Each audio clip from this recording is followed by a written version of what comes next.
All right, hello again. I am back with core muscles and joints. So let's jump right in and get going.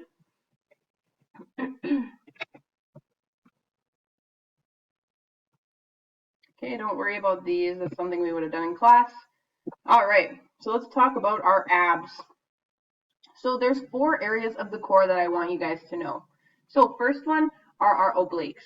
So those are our side abs here and here. Okay, we have internal and external obliques, but just call them obliques just for simplicity's sake. All right.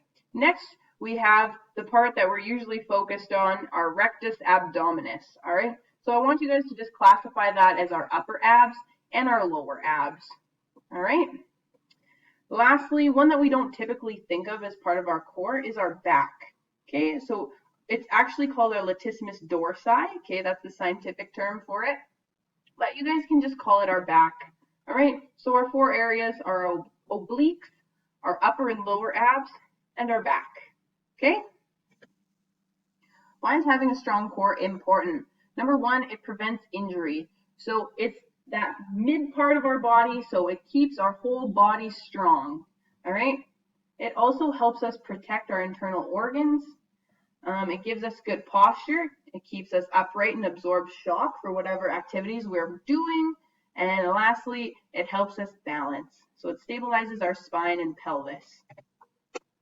For an activity, I want you guys to just brainstorm either with someone at your house or by yourself a list of as many core exercises that you can think of that you've either done in class or with a friend or at the gym. Okay, just list as many as you can. Then after you have your list, I want you to go back and classify each of which area of the body that works. So which area of the core does it work? Is it for your obliques, your upper or lower abs, or your back? Okay? So classify where each exercise works. If you need to get down and try it on the floor or whatever, do that. Try and feel out where that exercise works. All right. Next, I know it's kind of tough being at home right now. We can't really, it's tough to get in a routine of working out again. Okay. But there are some things at home that we can use to build a strong core. Okay. So obviously in the gym, we have things like stability balls and Bosu balls where we can do balancing exercises or core strengthening exercises on those. All right. Maybe some of us have weights at home that we can use. Okay. We definitely probably all have towels at home. There's a bunch of exercises if you Google you can do with a towel. Okay. Things that I've been using at home, I filled up some milk jugs with some water and I've been doing things like Russian twists with that, or soup cans as little dumbbells. Anything that you kind of have laying around the house that just provides that little extra resistance can definitely be of use for a core workout right now. All right, oops. Okay, I also shared this little video with you guys as we move into joints. Okay, so this is another crash course for joints. So a joint is just where 2 or more bones meet. Very simple definition. Okay, so that'll guide you through some more information about joints. There are 3 types of joints. There are our fibrous joints. Okay, so if we take a look at this picture here, those are our immovable joints. So our fibrous joints cannot move. So like I talked about in the previous video, our skull wasn't fully formed as a baby, okay? It forms together as we get older. So there are these little sutures along the sides here, okay? So now that they are fused together, these aren't moving. They're not going anywhere. They are a fibrous joint. So there's still 2 bones meeting together, but they're not moving, all right? Then we have our cartilaginous joints. So those kind of move. So if we look at our vertebrae, so this is one part of a vertebrae and then there's another little part underneath, okay? So they kind of move, but they're not super flexible, okay? Lastly, we have our synovial joints. So those are the ones that are keeping us moving and that we typically think of, okay? So this is our hip bone right here, and that one's moving freely, okay? So fibrous, can't move them. Cartilaginous, they kind of move a little bit, and then synovial, freely movable. All right, so our fibrous and cartilaginous, here's just a few examples.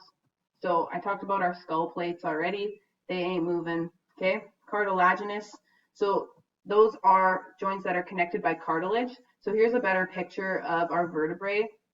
So here's the one piece, here's some cartilage underneath, and then here's the other piece. Okay, so our spine can flex, okay, but it's not super movable. All right, and there are 6 types of synovial joints. Okay, and I'll give you guys a little picture and example of each. Okay, so there are our hinge joints. So let's go to the picture. So here's what your hinge joint looks like. Okay, this would be our elbow. All right, so it opens and closes just like a hinge on a door. So it flexes and extends. Our pivot, so that rotates one bone around another. So an example of a pivot joint is the joint in our neck. So our head can move from side to side. It just rotates along like that. Then we have our ball and socket joints. So those can bend and give us those circular movements. So let's go to that one. So our hip joint. So our hip and shoulder are examples of this joint. So it literally looks like a little ball on the end of the bone going into a socket. Okay, so that can give us those rotational movements. Next, we have our saddle joint. So it literally looks like a horse's saddle, and it moves in an oval shape. An example of this is our thumb. Okay, so if you move your thumb in a little circle right now, you can see that joint working. All right. Number 5, we have our plane or gliding joints. So those joints just slide along other bones. Okay, so those are our carpals. Okay, so they just slide along one another. Okay, they're still meeting, but there's not a ton of movement in there, but they're still moving. And last but not least, our condyloids. So they twist and bend. Here's an example. So those are in our metacarpals, okay, connecting to our phalanges, okay, so they can still move. They're moving in those little circular movements, okay. They twist and bend. Boom.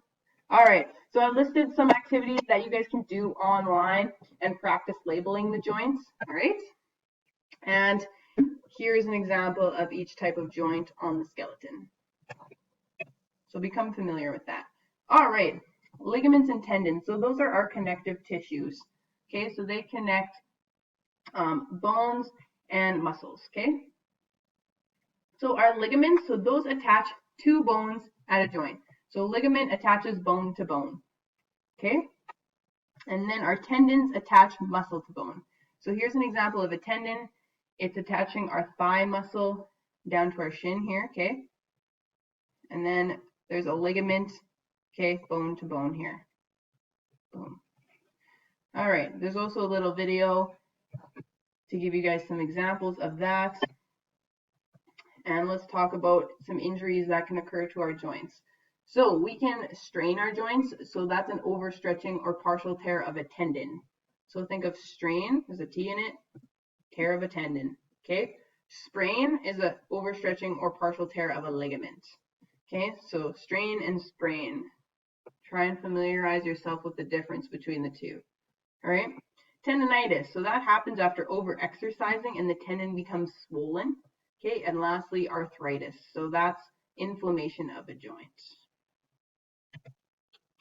All right, so again, with someone at home or by yourself, write down things that we can do before, during, and after exercise or activity to prevent joint injuries. Okay, so brainstorm, make a list. All right, and lastly, treating a joint injury. So there's an acronym for this. If you get hurt, you RICE it. All right, so RICE stands for rest, ice, compression, elevation. Okay, obviously you want to stop any activity that you're doing if you are hurt, okay, and take the appropriate amount of time for yourself to get better. Next, you want to ice that injury, okay, so don't apply ice directly to the skin. That could hurt your skin. Make sure you have like a cloth or a paper towel around it, okay? And ice it for about 10-15 minutes. You don't want to ice it too long, all right? Compression. Next, you want to put a little bit of pressure on wherever you are hurt. So you can either take a tensor or tape it up, okay, to get that swelling out of there and move the blood away from that joint. And elevation. You want to elevate. So say you sprain your ankle, you want to make sure that you elevate it above your heart level so that the blood drains back to your heart to get that swelling out of there. All right. I have a little video again about injuries and racing it. And to end this unit, I have a Kahoot and a Jeopardy game for you guys to study a little bit. And I have your last activity that you guys will be doing and handing in to me. All right? So if you have any questions, make sure you hit me up with an email. If not, good luck on your assignment.